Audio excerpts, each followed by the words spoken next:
첫날 밤 남편의 계략. 옛날 어느 마을에 정씨 성을 가진 사람이 살고 있었습니다. 그는 어려서부터 도량과 지혜가 뛰어나 칭찬이 자자하였지요. 정씨는 16살이 되던 해에 건넌 마을에 사는 한 교수와 혼인을 했습니다. 그런데 소문에 의하면 아내가 될 신부의 성질이 몹시 사납다고 하는 것이었지요. 이 말을 들은 정씨는 마음속으로 큰 걱정이 되었으나 이미 약혼을 한 처지이고 가문을 생각해서라도 파혼할 수 없는 처지였으니 혼자 마음속으로 끙끙 앓으면서 우울한 나날을 보내고 있었습니다. 그리고 시간은 흐르고 결혼하는 날이 하루하루 다가오고 있었지요. 어느 날 정씨가 쓴 입맛을 다시며 신부에 대해 이리저리 생각하며 답답한 심정을 누구에게 호소하지도 못하고 있었는데 마침 좋은 꾀가 떠올랐습니다. 정씨는 무릎을 탁 치며 입가에 미소를 띄었습니다. 드디어 결혼하는 날이 다가와 초리를 치른 뒤에 정씨는 시치미를 딱 떼고 친구들과 계속 술을 마셔 아주 취하고 말았으니 물론 이것도 정씨의 계략 중에 하나였지요. 밤이 되자 친구들과 작별한 정씨는 비틀비틀 거리며 신방을 찾아 들었습니다. 그러고는 옷을 입은 채 그대로 골아떨어지고 말았지요. 이 꼴을 당한 신부는 원통한 생각에 가슴이 답답하고 사시나무 떨리듯 몸이 벌벌 떨렸으나 어쩔 수 없는 일이었지요. 첫날 밤부터 혼자만 술이 만취되어 쓰러져 잔다고 싸울 수도 없는 일이었습니다. 밤새도록 신부는 그저 속만 태울 수밖에 없었지요. 신부는 답답하고 초조하며 후회가 막심하였으나 첫날 밤부터 어찌할 수가 없었습니다. 할 수 없이 신부는 자기 손으로 죽두리를 벗고 부하가 치미는 대로 옷을 아무렇게나 훌훌 벗어던지고는 신랑을 쳐다보지도 않고 자기만 이부자리 속으로 쏙 들어가 이불을 뒤집어 쓰고 그대로 잠이 들어버렸습니다. 한밤중이 되자 신랑은 심한 갈증을 느끼며 자리에서 일어났지요. 그리고 그는 살며시 대변을 보아 신부가 싼 것처럼 꾸몄습니다.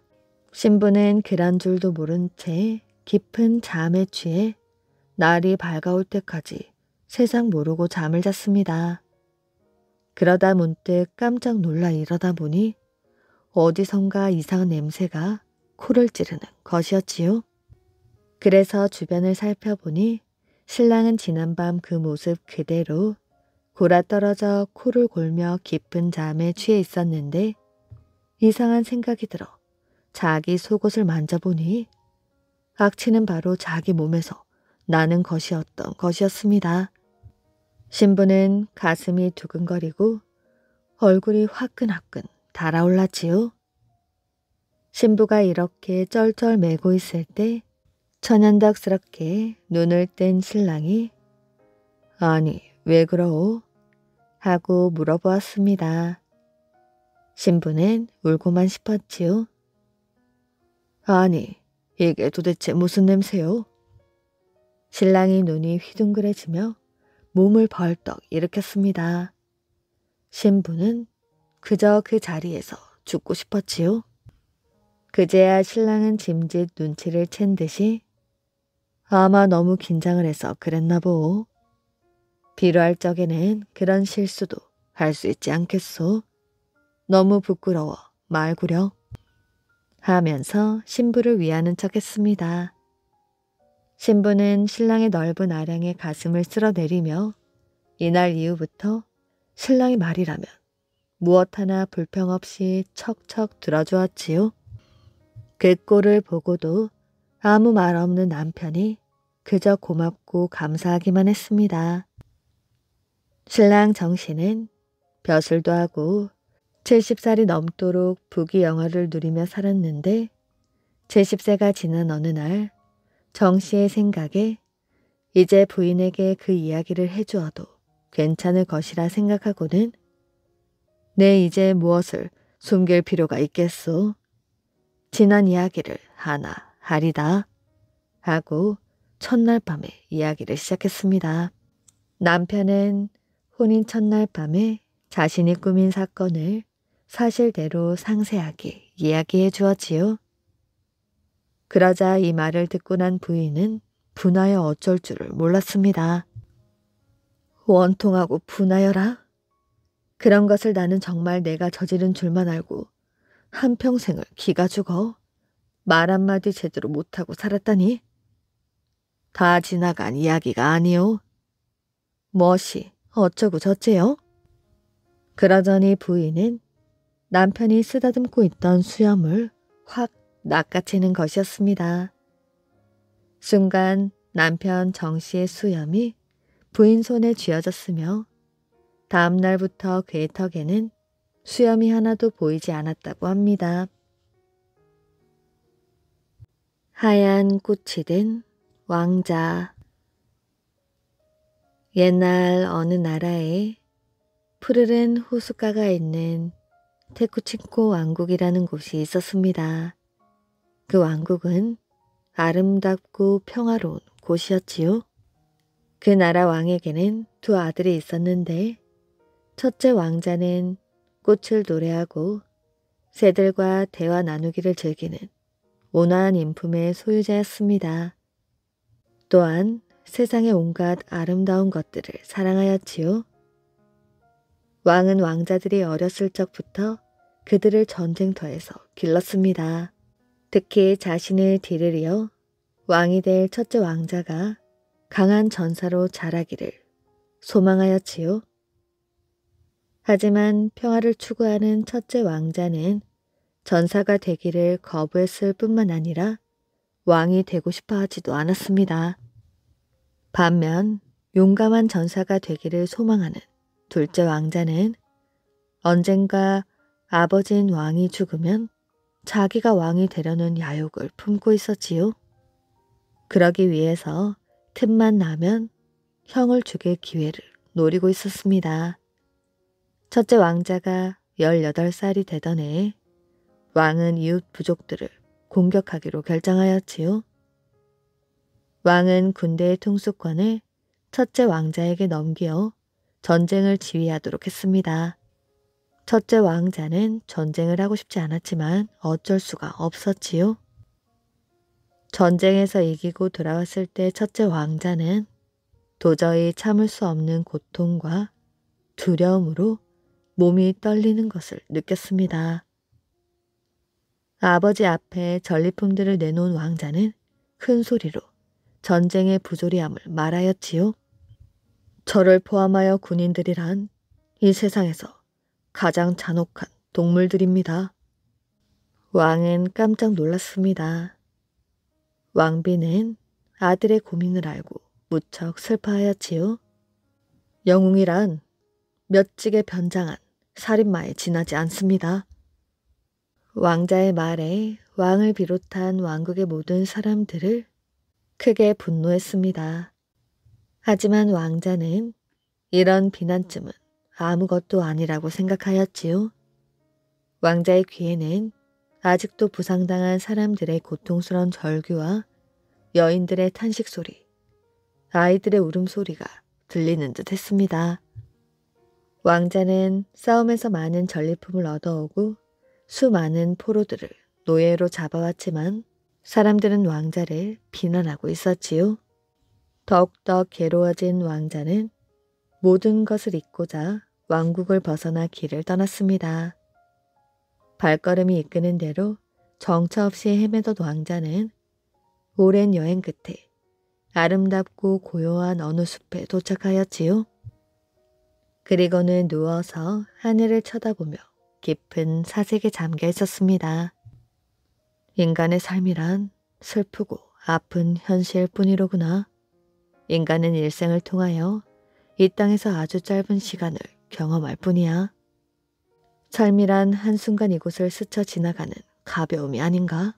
신은 우리에게 사랑을 주시듯 고통도 주시는 분이야. 신이시여, 보고 계시지요?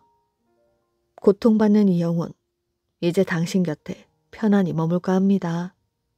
그때 아름다운 요정이 나타나 왕자에게 말을 건넸습니다. 저는 절벽에서 사는 요정입니다. 저 아래 계곡에서 목욕을 하는 아름다운 여인들에게 꽃잎을 띄워 보내기도 하고 아이들이 처음 수영을 배울 때 무서워하지 않도록 물가에 칡 넝쿨을 늘어뜨려 놓기도 하지요. 엄청난 폭우가 쏟아질 때 벼랑의 폭포를 만드는 것도 제 일이랍니다. 왕자는 깜짝 놀랐습니다. 그리고는 자기가 누구인지 왜 이곳으로 오게 되었는지 길고 슬픈 이야기를 들려주었지요. 왕자의 이야기를 모두 들은 요정은 잠시 가만히 있더니 이렇게 말했습니다. 잘 오셨습니다. 그동안 상처받은 마음을 치료하고 평화를 되찾으시면 좋겠군요. 그런데 왕자님의 동생이 왕자님을 찾아 이 숲까지 오면 어떡하지요? 첫째 아들인 왕자님이 죽었다는 것을 확인하기 전에는 결코 왕이 될 수 없을 테니 그는 무슨 수를 써서라도 왕자님을 찾아내려 할 겁니다. 왕자는 슬픈 표정으로 말했습니다. 글쎄요, 저도 잘 모르겠습니다. 부모님은 제가 사라진 것을 오히려 다행스럽게 생각하고 계실 것입니다. 제 동생은 아마도 그토록 바라던 왕자를 손에 넣기 위해 작전을 펴고 있겠지요. 제 동생이 왜 왕위에 욕심을 내는지 알 수가 없습니다. 세상에는 이해할 수 없는 일들이 너무나 많아요. 요정은 왕자를 이끌고 절벽에 있는 쉼터로 갔습니다. 작고 아담한 쉼터의 현관에는 요정이 그린 꿩 그림이 있어서 하얀 꿩의 궁전이라고 불리기도 합니다. 왕자는 편안한 쉼터에서 모든 아픔을 잊고 증오와 야심으로 가득 찬 세상으로부터 벗어나 진정한 평화를 누릴 수가 있었지요. 요정과 함께 꿈같은 나날을 보내던 어느 날 참새 한 마리가 슬픈 소식을 가지고 숲으로 날아들었습니다. 왕자의 동생이 군대를 이끌고 숨어버린 형을 찾아 나섰다는 소식이었지요. 이미 모든 것을 버리고 왕국을 떠났는데 이 평화로운 시간마저 탐욕 때문에 포기해야 한단 말인가? 숲에 있는 모든 생명들도 이 소식에 슬퍼했습니다. 모두들 고귀한 숲의 여신에게 달려가 왕자를 구해달라고 부탁하였지요. 그들은 어떻게 왕자를 구할 건지 의논한 끝에 이들은 왕자를 이슬과 태양을 영원히 사랑하는 하얀 꽃이 되게 하는 것이 최선의 방법이라고 결론을 내렸습니다. 이렇게 하여 첫째 왕자는 수성처럼 맑은 물가에 고운 자태를 가진 하얀 꽃으로 피게 되었습니다. 힘없는 나라의 백성. 조선 인조 때 문신 이경석의 일입니다. 그는 병자호란때 부제학으로서 삼진도의 비문을 지어 바쳤고 척화신으로 심량에 끌려갔다가 돌아왔습니다. 병자호란은 청나라가 우리나라를 침략하여 일으킨 전쟁으로 결국 우리나라가 청나라에 굴복함으로써 비참하게 끝이 나게 되었습니다. 청나라에서는 자기들의 공을 드높이기 위해 삼전도에 승첩비를 세우려고 하였지요. 승첩비를 세우는 것만 하여도 더할 수 없이 치욕스러운 일인데 그 나라의 황제의 덕을 칭송하는 글까지 지어 바치라고 요구했습니다. 모든 국민은 오랑캐에 대한 분한 마음을 풀지 못하여 이를 가는 판국에 황제를 찬양하는 비문을 지으라니 아무도 나서지를 않았습니다. 지금은 후일을 도모할 때요. 분한 마음만으로는 이 일이 해결되지 않소. 글을 지어 보내도록 합시다. 임금의 이런 말에도 글을 짓겠다고 나서는 선비가 없었습니다. 시간이 지날수록 청나라의 독촉은 거세어졌습니다. 아직 우리 무서움을 모르는구나. 다시 한번 뜨거운 맛을 봐야 찬양하는 글이 나오겠는가?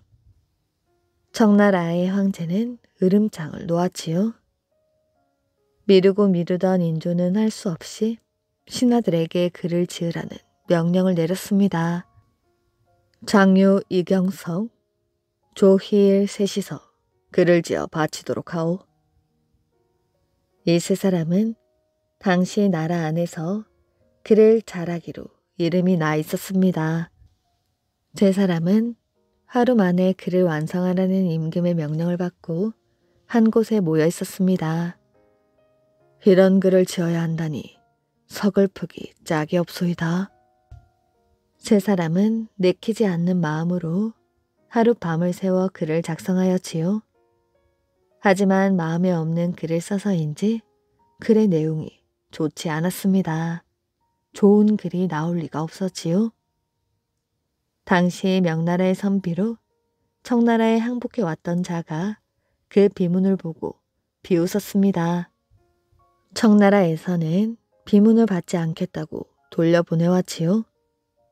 그때 장류는 이미 죽은 뒤였습니다. 인조 임금은 이경석을 조용히 불렀지요. 나라가 이리 약하니 어찌하오? 우리의 현실이 이러하니 다시 한 번만 지어주시오. 이경석은 목이 메어 말을 잇지 못했습니다. 저들은 지금 글로써 우리를 시험하고 있소. 임금인 내가 어찌 이런 일을 시키고 싶겠소. 그러나 그 글에 국가의 위급이 달려있으니 어쩌겠소. 알겠사옵니다. 지금은 저들의 비위를 건드리지 않는 것이 최선이기 때문이요. 되도록이면 저들의 비위를 맞춰 작성해 두도록 하시오. 침통한 인조의 표정에 이경석은 할 말을 잃었습니다. 이경석은 울분을 꾹꾹 누르며 다시 글을 지어 보내었지요. 곧 이 글로 새긴 비가 삼전도에 세워지게 되었습니다. 어쩔 수 없이 그런 치욕적인 비문을 쓴 이경석은 형에게 자기의 괴로운 심정을 담은 한 통의 편지를 보내었지요. 글을 배운 것이 한스럽습니다. 형님, 나라를 위해 일하려고 열심히 글 공부를 하여 학문을 닦은 것이 오랑캐들을 추어 올리는 데 사용되어 후세에까지 불명예를 지니게 되었으니 어찌 한스럽지 않겠습니까? 그런데 끝내 이 비문이 말썽을 일으켰습니다. 현종 시절 이경석이 송시열의 비위를 건드린 일이 있었지요. 현종이 온양 온천에 갔을 때 바로 곁에 사는 송시열이 임금에게 문안 오지 않은 것을 이경석이 탄핵한 일이 있었습니다. 이 소식을 들은 송시열도 가만히 있지 않았지요.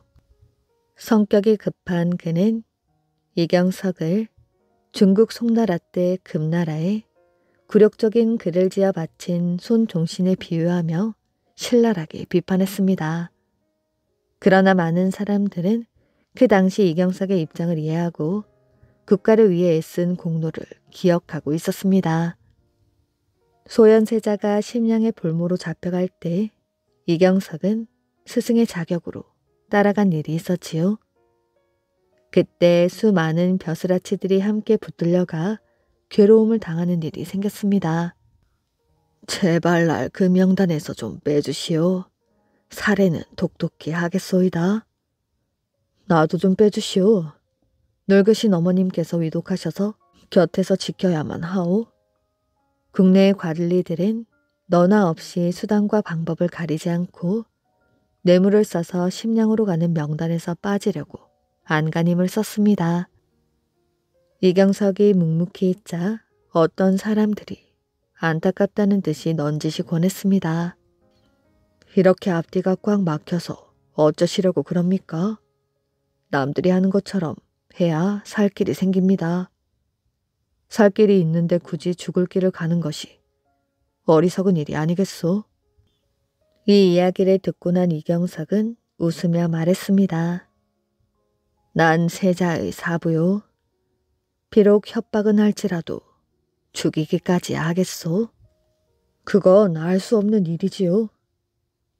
어쨌든 세자의 사부로서 뇌물은 쓰지 못하겠소. 효종이 즉위한 뒤 이경석을 영의정으로 삼았습니다. 그리고 숭시열 등을 등용하여 북벌을 꾀하려고 은밀한 준비를 하고 있었지요. 남한산성에서 당한 치욕을 씻고자 하는 효종의 염원이 너무나 컸기 때문입니다. 그런데 이 계획은 도중에 그만 청나라에 알려지는 바람에 우리나라는 또 난처한 입장에 놓이게 되었습니다. 청나라에서는 이 일에 대한 해명을 받고자 사신을 보내왔지요. 사신은 우리나라의 대신들을 궁궐에 모아놓고 따져 물었습니다. 누구의 책임이요? 책임을 묻는다면 임금인 효종에게로 화살이 돌아갈 것이고 그렇게 되면 무서운 난리가 또 일어나게 될 것이 뻔하였지요. 모든 신하들은 두려움에 얼굴이 새파랗게 질렸습니다. 이때 이경석이 나섰습니다. 모든 책임을 자신이 지기로 결정했던 것이었지요. 그래야만 임금이 무사하고 사직을 보존할 수 있었기 때문이었습니다. 이번 일은 모두 우리들의 소행입니다. 우리 임금님께서는 아무것도 모르시는 일입니다. 그럼 이 일을 꾀한 책임자의 이름을 대보시오. 영의정인 바로나 이경석이요. 이경석은 담담하게 대답했습니다. 그의 얼굴에는 위험이 가득 차 있었지요. 죽음을 각오한 사람만이 취할 수 있는 태도였습니다. 그 태도에 감동한 청나라 사신은 후에 이렇게 칭찬하였지요. 이 나라의 아름다운 사람은 오직 이경석 한 사람만이 있을 뿐이로다. 모든 책임을 이경석 혼자 지기로 하고 일이 마무리되었다는 보고를 받은 효종은 눈물을 머금었습니다. 우리 영상이 나라를 위해 자기 몸을 버렸구나. 그리고 그 다음 날 몸소 청나라 사신을 찾아갔지요. 영의정을 위해 왔소. 부디 좀 도와주구려. 저도 그의 사람됨에 감탄했습니다. 죽음만은 안 돼요. 노력하도록 하겠습니다. 청나라 사신은 청나라에 돌아가 이경석을 적극적으로 변호했습니다. 그래서 죽음만은 면하여 백마산성에 귀양을 시켰지요. 1년 후 귀양에서 풀려난 이경석은 고향으로 돌아와서 세상을 떠났다고 합니다. 텅 비어버린 마을. 순천 신성포는 임진왜란 때 외장 소서행장이 성을 지어 최후의 요새로 삼은 곳입니다. 그래서 외성 혹은 신성이라 하였으며 그곳에 생긴 마을을 신성포라 부르게 되었지요. 그런데 그 마을에 밤만 되면 말 발굽 소리가 진동하고 도깨비불이 날아다니는가 하면 군사들의 함성 소리가 그치지 않았습니다. 임진왜란 때 죽은 왜군의 악령들이 떠돈다는 것이었지요. 마을 주민들은 너무도 무서워서 바깥 출입을 할 수가 없었습니다. 그러다 하나둘 마을을 떠나게 되었지요. 어느 날 어떤 사람들이 먹고 살기 위해 이리저리 떠돌아다니다가 어느 날 신성포에 이르렀습니다. 제법 쓸만한 집들이 많았는데 마을은 텅 비어 있었지요. 며칠을 마을에 머물며 눈치를 살폈는데 사람이 사는 것 같지 않았습니다. 그래서 눌러앉기로 하고 각자 그 가운데 좋은 집을 찾아 짐을 풀었지요. 마을 앞 바닷가에는 먹을 거리도 많았습니다. 조개를 많이 캘 수 있었고 뒷산에는 각종 나물들이 즐비하였지요. 그 사람들은 전에 있던 사람들이 마을을 버리고 떠났다는 것이 도무지 이해가 가지 않았습니다. 하지만 그런 궁금증은 이내 풀려버렸지요. 처음 며칠 동안은 집 단장을 하느라 정신이 없었는데 며칠 지나서부터 이상한 일이 일어나곤 했습니다. 한밤중에 말 발굽 소리가 났다고 하고 전쟁터에서 들릴 법한 함성 소리가 들리기도 하고 도깨비 불을 봤다고 하는 사람들도 있었습니다. 마을 사람들이 떠난 이유를 알 것 같았지요. 아이들은 무섭다며 다른 곳으로 가자고 보탰습니다. 이 마을에 정착한 세 가족이 모여 대책을 의논하였지만 뾰족한 수가 없었지요. 무서워서 마을을 떠날까 궁리를 하던 차에 어떤 스님이 시주를 하러 마을에 들렸습니다. 마을 사람들이 얼굴을 본 스님은 무슨 일이 있느냐고 물었지요. 자초지종을 이야기하자 스님이 해법을 알려주었습니다. 이순신 장군의 원혼이 서려 그런 것이니 사당을 지어 모시고 해마다 제사를 지내시오. 스님의 말을 들은 마을 사람들은 어차피 갈 곳도 없고 즉시 뒷산 양지 바른 곳에 조그만 사당을 짓고 장군의 초상을 그려 정성스레 제사를 지냈습니다. 그러자 신기하게도 소동은 사라지고 고기도 많이 잡히는 등 마을이 점차 번성하게 되었지요. 그로부터 수백 년이 지난 뒤 일제감정기 때 이곳을 찾은 일본 사람들이 순천의 외항으로 신성포를 개발하려 했습니다. 순천 인근의 물자를 일본으로 실어 나르기 위한 교두보로 삼으려 하였던 것이었지요. 그런데 사업에 손을 댄 일본 사람들은 하나같이 병이 들거나 사업에 실패하고 말았습니다. 신성포를 개발하려다 실패한 일본 사람들이 보기에 이순신 장군의 사당이 문제였지요. 이순신 장군 때문에 자신들이 하는 일이 번번이 실패하였다고 믿었습니다. 급기야는 어떤 사람들이 앙심을 품고 사당에 불을 지르고 말았지요. 그러던 어느 날 신성포에 사는 어떤 사람이 꿈에 이순신 장군이 나타나 내 텃돌을 손대는 자가 있으니 가서 지켜라 하고 하였습니다. 그래서 그곳에 가보았더니 마을 사람들이 불탄 사당의 주춧돌을 뜯고 있는 것이 아니겠어요. 그 사람이 꿈 이야기를 하였더니 사람들이 흠칫 놀라며 다시는 손대지 않기로 굳게 맹세했다고 합니다. 강복 후 마을 사람들은 그 터에서 다시 제사를 지내기 시작하였으며 주민들이 돈을 모아 충무사라는 사당을 지었다고 합니다. 바위에 새겨진 여인의 핏자국. 조선시대 무인 진씨는 평안도 만포첨사 벼슬이 되었습니다. 만포는 서울에서 천여리나 떨어져 있기 때문에 그곳에 제수된 자는 식구들을 데려가지 못하고 홀로 부임했다가 임기가 끝나면 관직을 내놓고 돌아올 수밖에 없었지요. 진씨도 홀로 부임하여 군사를 돌보고 백성을 사랑하였으므로 만포 백성들은 편안한 마음으로 살 수 있었습니다. 진씨는 만포에 몇 해 동안 있으면서 인심을 깊이 얻고 관가를 마치 자기 집인 양 생각하며 혼자 거처하였기 때문에 고생이 많았습니다. 아전과 백성들은 그가 객지에서 외롭게 지내는 것을 측은하게 여기고 매번 기생을 가까이 두기를 권하였으나 진씨는 듣지 않았습니다. 하루는 우연히 달 밝은 밤 아전과 백성들과 함께 잔치를 베풀고 달을 구경하였지요.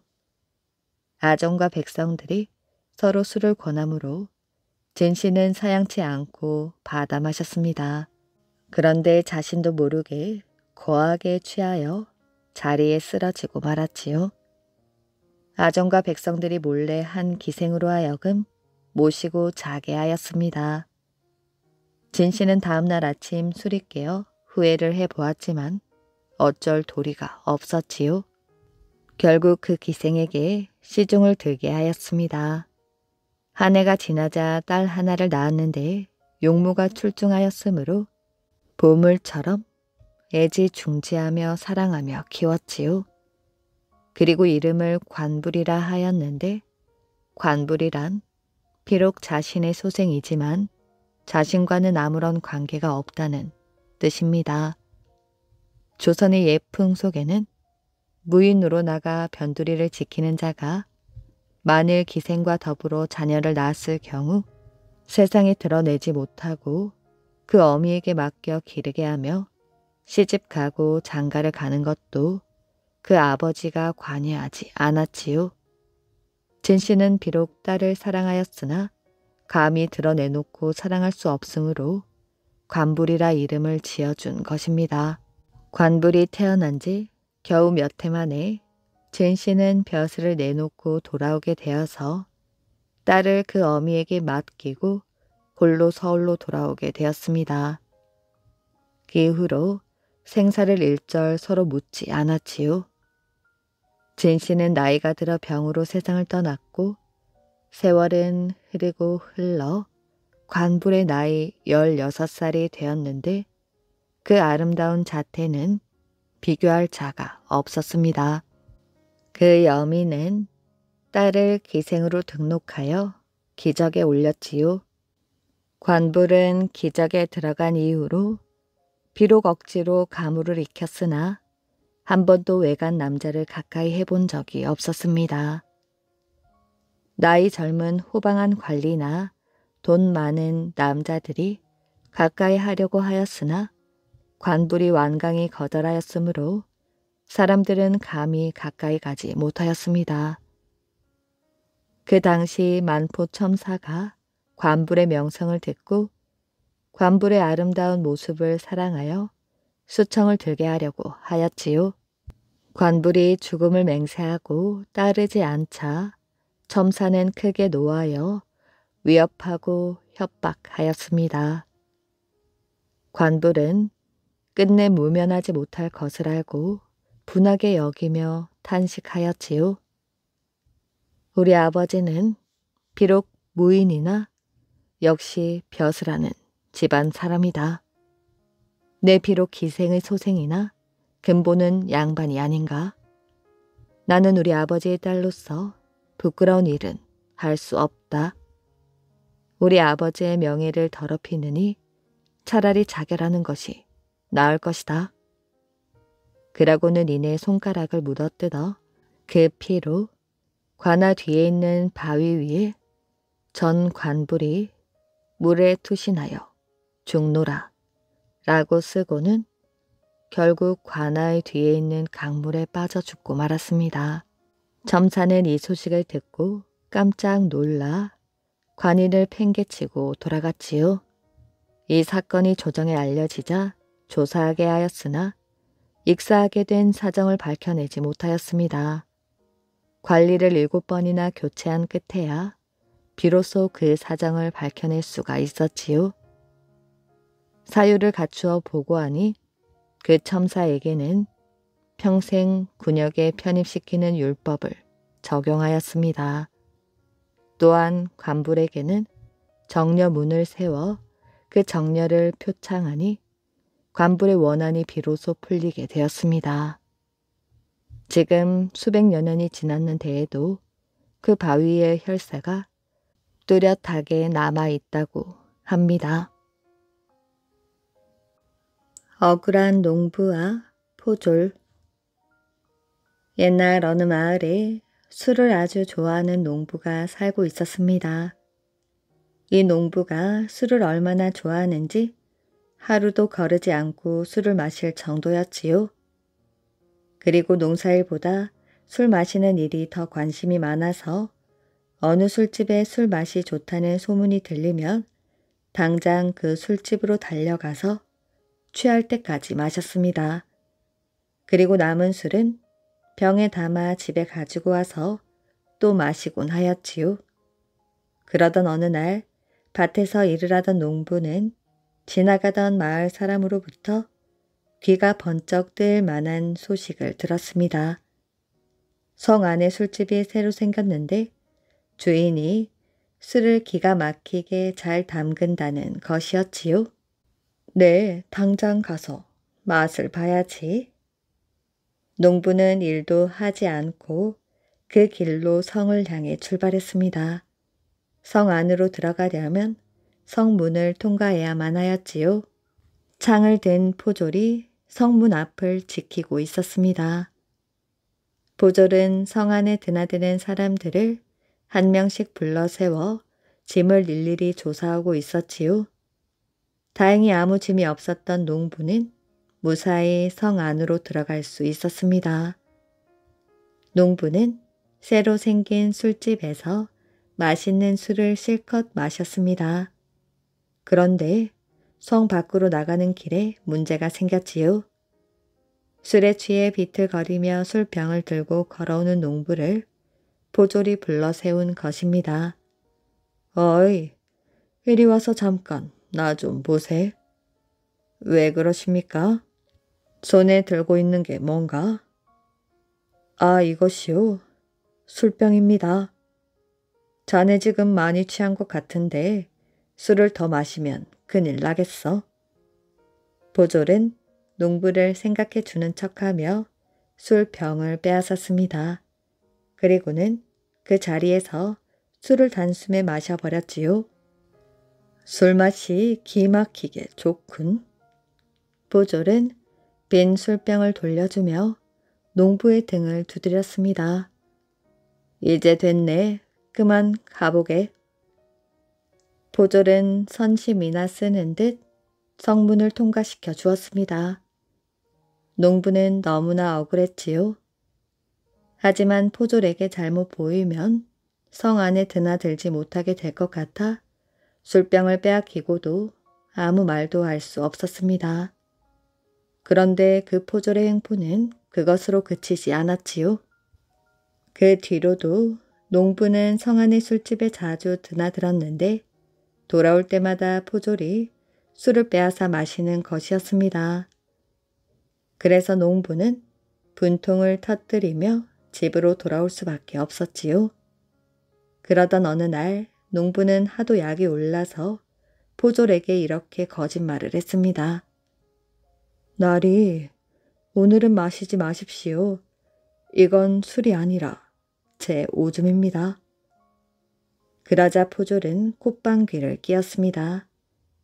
뭐라고? 술을 주기 싫으니 거짓말을 하는 게 아니냐? 아닙니다. 정말 오줌이라니까요. 오줌이라도 좋으니 어서 술병을 내놓게. 포졸은 농부의 거짓말에 속지 않고 술병을 빼앗아 벌컥벌컥 마셨습니다. 술맛 좋구나. 농부는 그를 보며 이를 부득부득 갈았습니다. 이런 못된 포졸 같으니 어디 두고 보자.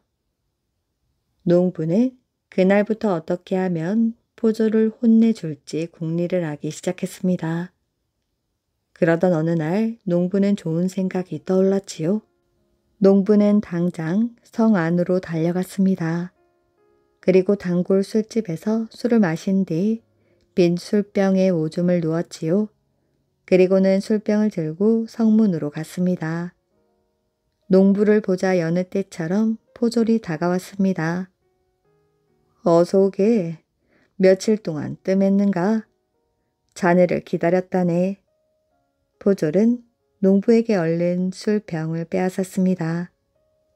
그러자 농부가 깜짝 놀라며 말하였지요. 나리, 마시지 마십시오. 그건 술이 아니라 제 오줌입니다. 그러나 포졸은 농부의 말을 듣지 않았습니다. 지난번처럼 또 거짓말을 하는구나. 그런다고 내가 속아 넘어갈 줄 아느냐? 어림없는 일이지. 거짓말이 아닙니다. 이번에는 진짜 오줌이라니까요. 그래? 술맛이 나는 오줌이겠지? 이렇게 말하며 포졸이 술병에 입을 대려 하자 농부가 다급하게 말했습니다. 잠깐만요. 그럼 드시기 전에 약속 하나 해 주십시오. 무슨 일이 있어도 절대로 화를 내시지 않겠다고요. 알았네. 포졸은 말을 마치자마자 술병에 담긴 농부의 오줌을 단숨에 마셔버렸습니다. 다음 순간 포졸은 배를 움켜쥐고 바닥에 주저앉았지요. 그리고 마신 오줌을 토해내느라 정신이 없었습니다. 이런 못된 놈 같으니라고. 포졸은 화가 머리끝까지 치밀어 올랐지만 농부와 약속을 한 터라 화를 낼 수도 없었지요. 포졸을 골탕 먹인 농부는 콧노래를 부르며 유유히 성문을 빠져나갔다고 합니다. 아들 하나만. 옛날 어느 마을에 손이 귀하여 몇 대째 독자로 어렵게 대를 이어가고 있는 집안이 있었습니다. 독자인 아들이 장가를 갔지만 이번에도 몇 년이 지나도록 아이가 없었지요. 며느리는 애가 달아 수시로 절에 가서 불공을 들이며 아이를 점지해 달라고 기도를 올렸습니다. 며느리는 절에 가서 불공 드리는 것도 모자라 날마다 새벽에 당산나무에 가서 정화수를 떠놓고 빌고 또 빌었습니다. 그러다 마침내 며느리가 아이를 갖게 되었지요. 혹시라도 잘못될까봐 온 집안 식구들이 노심초사하는 가운데 10달 뒤 아이를 낳았습니다. 그런데 대를 이어줄 아들이 아니고 딸이었지요. 다음번엔 아들을 낳을 수 있을 것이야. 시어머니가 말했습니다. 다행히 얼마 뒤 며느리에게 다시 태기가 느껴졌지요. 이번에는 분명 아들일 거라고 들뜬 나날을 보내었지만 또 딸을 낳았습니다. 세 번째 딸을 낳을 때까지만 해도 신락 같은 희망을 가지고 있던 시댁 식구들은 6번째까지 줄줄이 딸만 낳으니 구박이 말이 아니었지요. 아들도 못 낳는 것이 밥은 목구멍으로 넘어가는 모양이구나. 어렵게 이어진 우리 집 대가 끊어지면 어찌할꼬. 며느리가 7번째 아이를 가졌을 땐 또 딸일 것이라고 단정을 짓고 대놓고 구박을 해대었지요. 남편마저 바깥으로 놔두는 것이었습니다. 이번에는 대를 이을 아들을 낳아야 한다는 핑계로 후처까지 드렸습니다. 그래도 며느리는 서럽고 억울하였지만 자신이 아들을 못 낳는 탓이라 생각하고 날마다 새벽에 당산나무로 가서 정화수를 떠놓고 아들을 낳게 해달라고 간절히 빌었습니다. 신령님, 제발 아들 하나만 점지해 주십시오. 후처가 들어온 뒤로는 아들도 하나 못 낳으면서 밥만 축내는 식충이라고 식구들이 아예 하녀 취급을 하며 구박을 하였지요. 그나마 다행인 것은 후처에게 쉽게 태기가 나타나지 않았다는 것입니다. 모진 서름 속에서도 며느리는 빼놓지 않고 당산나무에게 간절히 빌었습니다. 산딸이 되어서도 며느리는 하루도 빼먹지 않고 당산나무를 찾아가 치성을 드렸지요. 눈이 휘날리는 어느 날 새벽이었습니다. 그날도 며느리는 당산나무를 찾아가 아들을 낳게 해달라고 빌었습니다. 신령님, 아들을 꼭 낳게 해주십시오. 제발 부탁드립니다. 그런데 치성을 드리는 도중 갑자기 산통이 시작되었습니다. 워낙 고되게 일을 해왔기에 기력이 모두 떨어진 상태였지만 아들을 낳을 희망 하나로 새벽에 당산나무까지 온 것이었습니다. 그러니 산통이 시작되자 몸은 움직일 수도 없는 상태고 도와달라고 소리를 쳐보아도 달려와 줄 사람도 없었지요. 차가운 눈을 맞으며 며느리는 혼자 아이를 낳았습니다. 그렇게 학수고대하던 아들이었지요. 아들이야, 아들. 며느리는 추위와 상고로 인하여 정신이 점점 혼미해 가는 와중에도 아이가 잘못될세라 품에 꼭 안으며 결국에는 정신을 잃고 말았습니다. 그 길로 며느리는 세상을 떠나고 말았습니다. 다행히 아이는 엄마의 온기 때문에 살 수 있게 되었지요. 나중에야 시댁 식구들이 자신의 잘못을 깨닫고 뉘우쳤지만 때는 이미 늦은 후였습니다. 그나마 다행인 것은 엄마의 마지막 온기를 품고 살아난 그 아이가 훌륭하게 자라서 가문을 빛내는 사람이 되었지요. 그 일이 있은 뒤 이 마을에는 당산나무에 정성을 들여 기도를 하면 아들을 낳게 해준다는 소문이 퍼져나가게 되었습니다.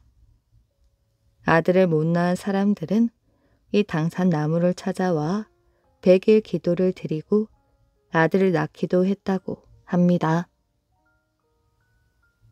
은혜 갚은 비둘기. 옛날 소백산 근처 마을에 효동이라는 소년이 있었습니다. 효동이 부모님은 고향에서 부자에게 시달리며 살았지요. 아버지는 화전을 일구어 농사를 짓다가 병이 들어 세상을 떠났습니다. 어느 날 어머니도 시름시름 앓기 시작하더니 병이 낫질 않았지요. 효동이는 좁쌀로 미음을 쑤어서 어머니께 드렸습니다. 효동아, 어디서 좁쌀을 얻어왔니? 이 마을에는 없는 것인데. 아랫 마을에서 얻어왔어요. 어머니, 걱정 마시고 식기 전에 어서 드셔요. 효동이는 어머니를 바라보았습니다. 나마저 세상을 떠나면 너 혼자 어찌 살아갈 수 있을지. 어머니는 아들을 바라보며 걱정스레 말하였지요. 그날 밤 꿈에 효동이는 신선 할아버지를 만났습니다. 네 나이 11살이면 적은 나이가 아니다. 어머니의 병이 심한데 그리 울고만 있으면 되겠느냐? 말을 마친 신선 할아버지는 슬그머니 사라져 버렸지요. 다음날 효동이는 미음을 아랫목에 놓고는 집을 나섰습니다. 80리가 넘는 옆 마을에 사는 유명한 의원 집을 찾아가 보았지요. 기특한 아이로구나. 그러나 어머니를 고칠 약은 세상에 없단다.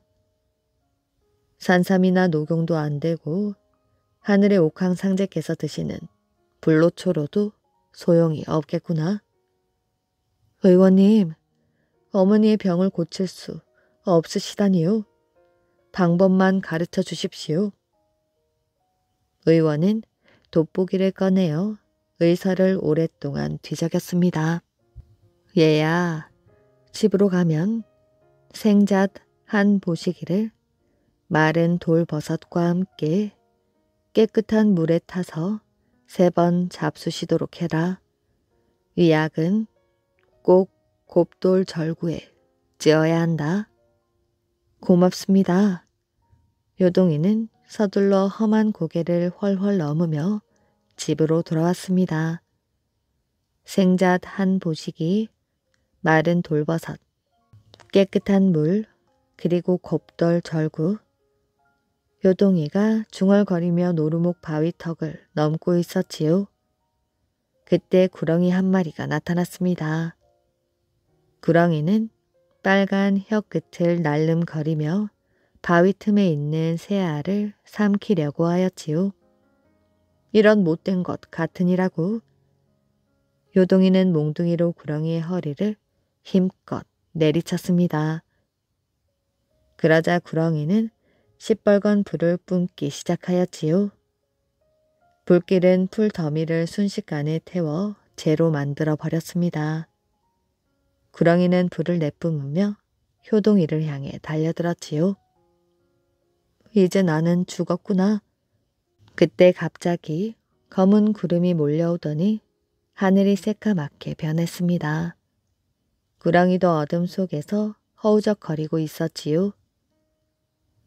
얘야, 이 명주 수건으로 네 호주머니에 있는 소금을 한 줌 얼른 싸서 구렁이 입속에 던져 넣거라. 효동이는 명주 수건에 싼 소금을 구렁이 입속으로 던져 넣었지요. 구렁이는 공중을 한 바퀴 휙휙 돌더니 벼랑 끝으로 굴러 떨어지고 말았습니다. 주위를 둘러보니 머리가 하얀 할아버지가 흰 옷자락을 휘날리며 서 있었지요. 네가 작은 새알을 구했구나. 장하다. 어머니의 병을 낫게 하기 위해서는 잣과 돌버섯, 깨끗한 물과 꽃잎 한 가지가 들어가야 한다. 어서 돌아가서 이 금단추를 뜰에 심거라. 곧 금자나가 만발할 것이니라. 이 꽃잎은 새벽 이슬을 꼭 털지 말고 넣어야 한다. 고맙습니다, 할아버지. 효동이는 금단추를 손에 들고 좋아했습니다. 얘야, 이 새알도 가져가거라. 도움이 될 것이야. 효동이는 밤이 깊어서야 집으로 돌아왔습니다. 이튿날 새벽, 산에는 눈이 하얗게 쌓여 있었지요. 잣을 구하려면 마을에서 200리도 넘는 포태산으로 가야 하는데 효동의 가슴은 철렁했습니다. 그리고 사흘 뒤 새벽녘에 창문 쪽에서 이상한 소리가 들렸습니다. 누워있던 효동이는 후다닥 일어났지요. 알을 깨고 나온 산 비둘기 2마리가 깃을 퍼덕거리고 있었습니다. 어머니, 비둘기예요.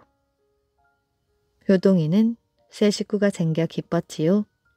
그러나 어머니의 병은 더욱더 심해졌습니다. 며칠이 지나자 산 비둘기들은 어디론가 날아가 버렸지요. 그날 밤 눈보라가 심하게 불었습니다. 효동아, 밖에 누가 왔나 보구나. 어머니, 이 추운 밤에 누가 오겠어요? 바람 소리입니다.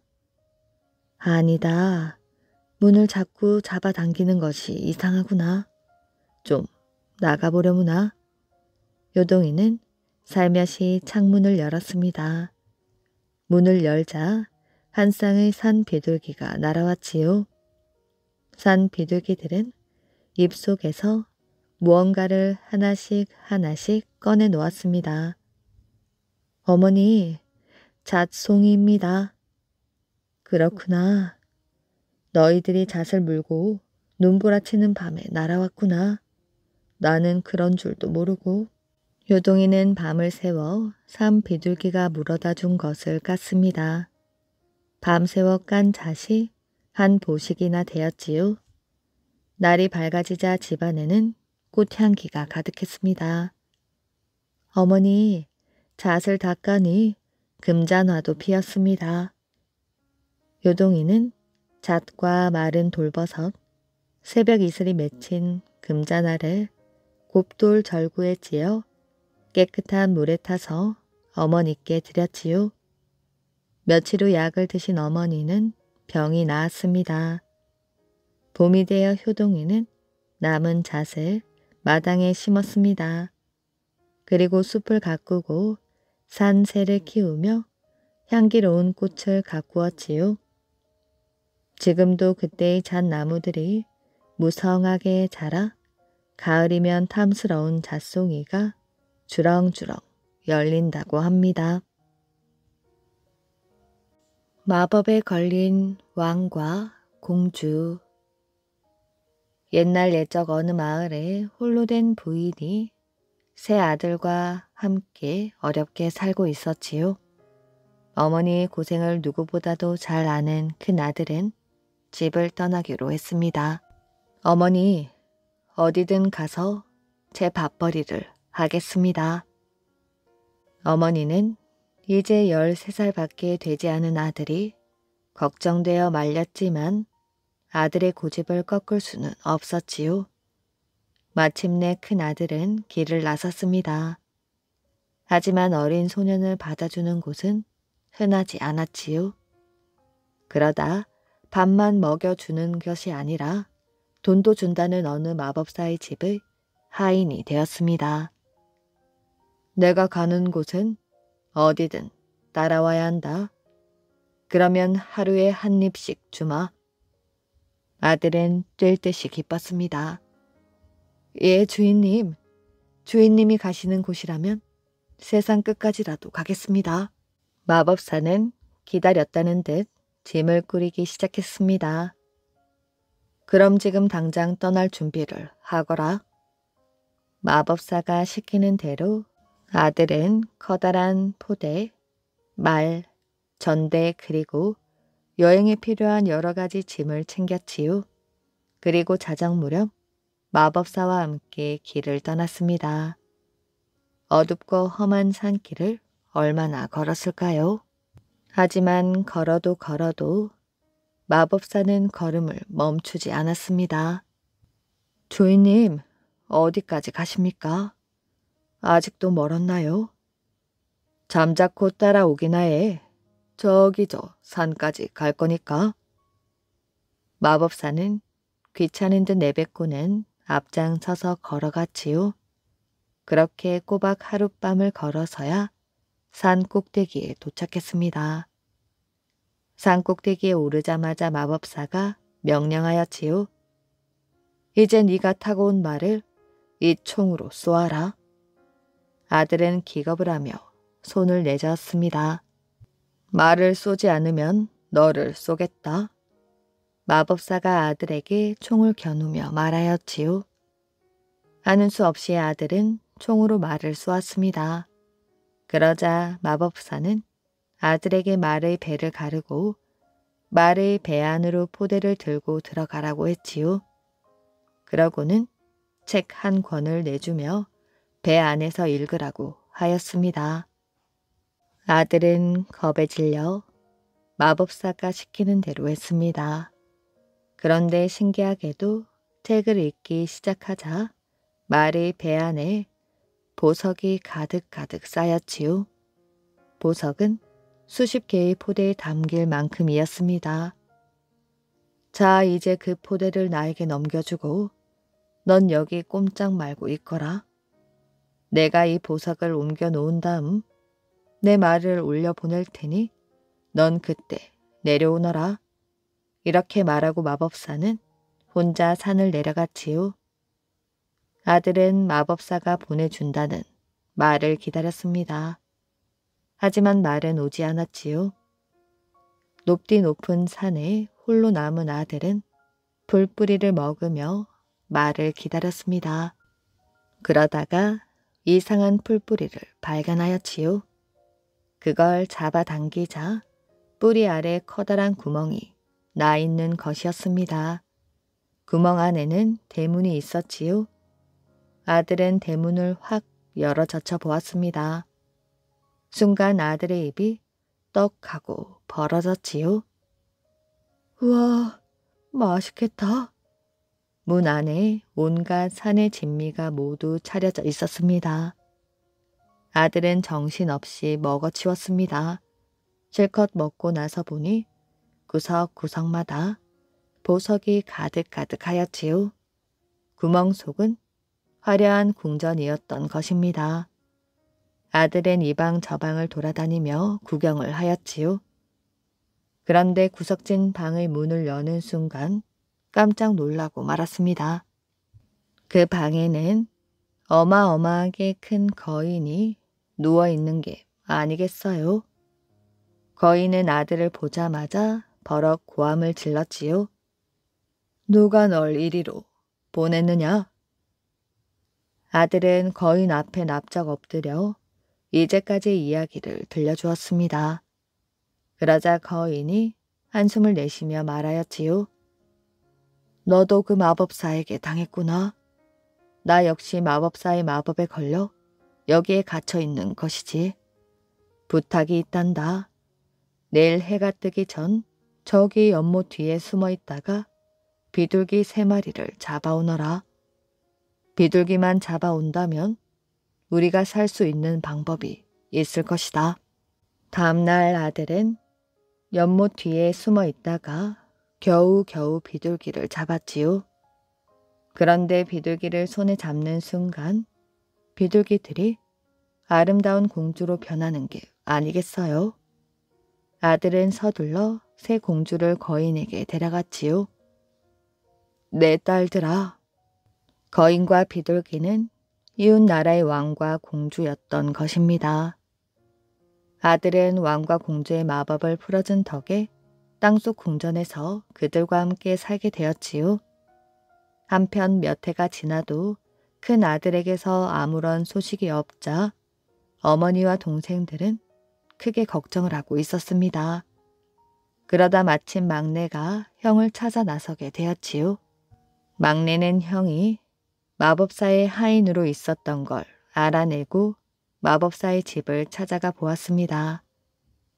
마법사는 막내를 반갑게 맞으며 형에게 했던 그대로 하였지요. 하지만 똑똑했던 막내는 순순히 당하지 않았습니다.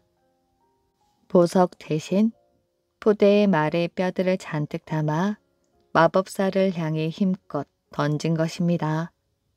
마법사는 끽소리도 못 내고 뼈에 깔려 죽고 말았지요. 마법사가 죽자 땅속 궁전이 하늘로 치솟아 하늘을 둥둥 떠다니다가 아들의 집 앞에 내려앉았지요. 큰 아들 덕분에 마법에서 풀려나고 총명한 막내 덕분에 밖으로 나올 수 있게 된 것입니다. 그래서 새 아들들은 새 공주와 결혼하여 부모님을 모시고 오래오래 행복하게 살았다고 합니다. 이야기 재미있게 잘 들으셨나요? 오늘의 이야기는 여기까지입니다. 오늘도 이야기를 들어주셔서 정말 감사합니다. 오늘도 편안한 밤 되시길 바랍니다.